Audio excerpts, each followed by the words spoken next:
Welcome to waves media Telugu. Janasena party కోసం కష్టపడి పనిచేసిన కార్యకర్తలకు పారదర్శకంగా పదవులు కేటాయిస్తామని పార్టీ నిర్మాణ సారథుల సమాచార సేకరణ కమిటీ పార్లమెంట్ నియోజకవర్గ పరిశీలకులు బాలినేని శ్రీనివాసరెడ్డి తెలిపారు. జూన్ 29 నుంచి జూలై 5 వరకు నిర్వహించిన దరఖాస్తుల స్వీకరణలో మొత్తం 1500 దరఖాస్తులు అందాయని, వాటిని పార్టీ అధిష్టానానికి పంపనున్నట్లు చెప్పారు.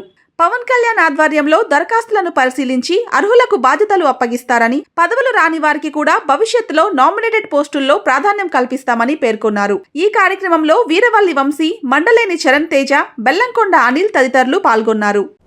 ముందుగా మీడియా మిత్రులందరికీ నమస్కారాలండి. అలాగే మా నర్సరావుపేట పార్లమెంట్ అబ్జర్వర్గా ఇచ్చేసినటువంటి శ్రీ బాలినేని శ్రీనివాసరెడ్డి గారికి కూడా ముఖ్యంగా ధన్యవాదాలు తెలియజేస్తున్నాను. ఎందుకంటే ఈ 5 రోజుల కమిటీ కాస్త 7 రోజులు పొడిగించినా సరే ఎంతో ఓపికగా వచ్చిన ప్రతి కార్యకర్త దగ్గర నుంచి, నాయకుల దగ్గర నుంచి, వీర మహిళల దగ్గర నుంచి ఓపికగా కూర్చొని వాళ్ళు చెప్పేదంతా ఆయన పాపం ప్రతి ఒక్కరిని కూడా ఎవరు ఎంత టైం తీసుకుంటున్నా కూడా బాలినేని శ్రీనివాసరెడ్డి గారు టైము తీసుకొనే వాళ్ళు చెప్పిందంతా విని ఆయన వాళ్ళకి న్యాయం చేస్తానని చెప్పి పంపిస్తున్నారు. దానికి ముందుగా బాలినేని శ్రీనివాసరెడ్డి గారికి ధన్యవాదాలు. అలాగే బాలినేని శ్రీనివాసరెడ్డి గారు చెప్పినట్టు మన నర్సరావుపేట పార్లమెంట్ మొత్తానికి కలిపి 1500 అప్లికేషన్ల దాకా వచ్చినాయండి. వీటిని సార్ చెప్పినట్టుగా త్వరలోనే శ్రీ కొనిదెల పవన్ కళ్యాణ్ గారు పారదర్శకంగా చూసి త్వరలోనే ఆయన ప్రకటిస్తారని చెప్పి ఈ సందర్భంగా తెలియజేస్తున్నాను. Thank you. నమస్కారం అండి.